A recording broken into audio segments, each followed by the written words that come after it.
সম্মানিত দর্শক যে যেখান থেকে দেখছেন, আমরা চলে আসলাম আজকে লক্ষ্মীপুর সদরের ৪ নং চর রোহিত ইউনিয়নের ২ নং ওয়ার্ডে আমাদের প্রিয় মুক্তার ভাইয়ের খামারে।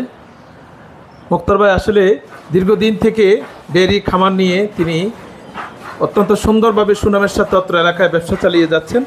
একজন উদ্যোক্তা হিসেবে আজকে আমি জানতে চাইব প্রিয় মুক্তার ভাইয়ের কাছে তিনার খামার সম্পর্কে। আসসালামু আলাইকুম রহমতুল্লাহ। মুক্তার ভাই কেমন আছেন? আলহামদুলিল্লাহ। কেমন অবস্থা আপনার খামারের? আচ্ছা, আলহামদুলিল্লাহ, ভালো রাখছে, আলহামদুলিল্লাহ। আপনি কতদিন যাবত এই খামার ব্যবসার সাথে, ডেয়ারি খামারের সাথে সম্পৃক্ত? 18 থেকে 20 বছর। মাশাআল্লাহ, অনেক দিন। তাহলে তো আপনি অনেক অভিজ্ঞ একজন মানুষ। আমি ছোট থেকে একটা গরু থেকে শুরু করছি আর কি। এক গরু দিয়ে আপনার খামারের পথ চলা। জি। কত চমৎকার, আপনি বড় একজন উদ্যোক্তা। এখন আমি প্রথমে এক গরু দিয়ে একটা ছোট্ট টিন শিট দিয়ে শুরু করছি। তারপরে ধরেন আর 3 বছর আগে ঘরটা করছি। সবাই 7.5 লাখ 8 লাখ টাকা খরচ করছি। দর্শক, আমি যদি একটু ঘুরে আপনাদেরকে ক্যামেরাটা তাক করে দেখাই, আমাদের প্রিয় মুক্তার সাহেবের খামার। এদিকে আসলে উনি এই এলাকায় একটি আইডল হিসাবে তিনি পরিচিতি লাভ করতে পারেন, কারণ উনি এই খামারটি একটি গরু দিয়ে ছোট্ট একটি শেড নিয়ে তিনার শুরুতে পথ চলা। আজকে পথ পরিক্রমায় আজকে তিনি খামারটাকে অনেক সুন্দর করে সম্প্রসারণ করে রেখেছেন।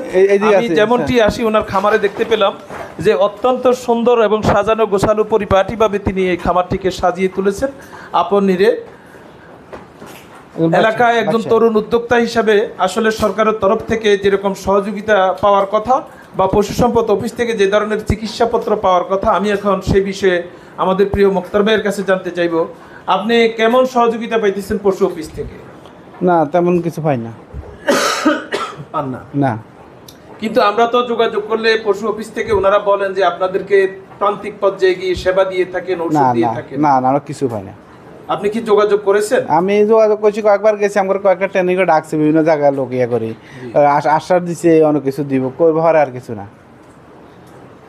যাক মুক্তার ভাই, আপনি আপনার নিজের সবলে আজকের এই অবস্থান তৈরি করতে সক্ষম হয়েছেন।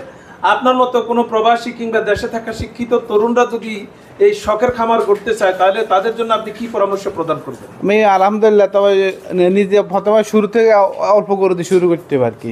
হঠাৎ করে অনেক টাকা ইনভেস্ট করলে লস খাইলে আস্তে আস্তে ইয়ে যাবো। অল্প থেকে আস্তে আস্তে নিজে নিজে গই উড়াতে দেবো, বাচ্চা থেকে। দর্শক, আমাদেরকে যেমনটি জানিয়েছেন যে তিনি আসলে শুরুতে একটি গরু এবং ছোট একটি শেড দিয়ে তিনি তার পথযাত্রা শুরু করেন। আজকে এই বিশাল পরিবেশ পরিস্থিতি তিনি আসলে অভিজ্ঞতার পরেই তিনি যখন বুঝতে পেরেছেন যে ঝুঁকি নিলে বিনিয়োগ করলে তিনার প্রফিট থাকবে বা ভালো একটি অবস্থান তিনি তৈরি করতে সক্ষম হবে, তখনই তিনি আসলে এই ধরনের বড়সড় পদক্ষেপ তিনি গ্রহণ করেছেন। এখন তিনি আমাদেরকে পরামর্শ প্রদান করেছেন যে যদি নতুন কোনো উদ্যোক্তা বা প্রবাসীরা বা তরুণ শিক্ষিতরা তারা যদি এই পেশায় আসতে চান, এই ধরনের উদ্যোক্তা হয়ে, তাহলে স্বল্প পরিসরে তাদেরকে আগে শুরু করতে হবে, ঠিক কিনা? যাক, আলহামদুলিল্লাহ। আপনি তাহলে এই পেশায় আজকে 18-20 বছর তো অনেক। যদি বিদেশি কোনো লোক আপনার মাধ্যমে যোগাযোগ করতে চায়, কিভাবে করবে? আপনি কি তাদেরকে সঠিক পরামর্শ দিয়ে এইভাবে সেট করে একটা পরিবেশ তৈরি করে দিতে পারবেন? তাহলে আপনার সাথে কিভাবে যোগাযোগ করবে? আপনার ঠিকানা, মোবাইল নম্বরটা একটু দর্শকের উদ্দেশ্যে বলেন। আমার নাম মোহাম্মদ মুক্তার হোসেন, চর মন্ডল দাসপা, থানা জেলা লক্ষ্মীপুর। আপনার মোবাইল নম্বর? 0172-370292। এই নাম্বারে যোগাযোগ করলে আপনাকে পেয়ে যাবে এবং আপনি তাদেরকে সুপরামর্শ দিয়ে প্রয়োজনে তার এলাকায় গিয়ে আপনি এই ধরনের সেট করে দিয়ে তাকে একটা অবস্থান তৈরি করে দিবেন আপনি, ঠিক কিনা? দর্শক, যেমনটি আমাদেরকে মুক্তার ভাই জানিয়েছেন, আমাদের অনেক প্রবাসীরা আছেন যারা আমাদের সাথে বিভিন্ন সময়ে যোগাযোগ করে থাকেন। দেশে এসে তারা শখের ডেয়ারি খামার কিংবা গরুর খামার করবেন বা পোলট্রি খামার করবেন।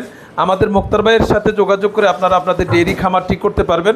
তিনি আমাদেরকে জানিয়েছেন ডিপিসি বাংলা টেলিভিশনকে যে তিনি তাদেরকে প্রত্যেককেই সুপরামর্শের মধ্য দিয়ে তিনি এই ধরনের একটা পরিবেশ, একটা শেড তৈরি করে দিয়ে কিভাবে লালন পালন করবেন, কিভাবে পরিচর্যা করবেন, কোথা থেকে জাত সংগ্রহ করবেন, বাছুর সংগ্রহ করবেন এবং বিক্রয় পদ্ধতিটাও তিনি আপনাদেরকে সুন্দর বুঝিয়ে দিবেন,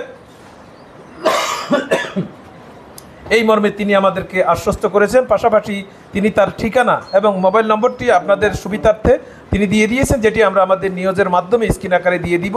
আপনারা ওনার বরাবর যোগাযোগ করে পরবর্তীতে আপনারা আপনাদের প্রয়োজনীয় পদক্ষেপ গ্রহণ করবেন, এমনটি আমরা প্রত্যাশা করি। সবার জন্য শুভকামনা। প্রিয় মুক্তার ভাইয়ের জন্য আমাদের অনেক অনেক শুভকামনা। আসসালামু আলাইকুম রহমতুল্লাহ।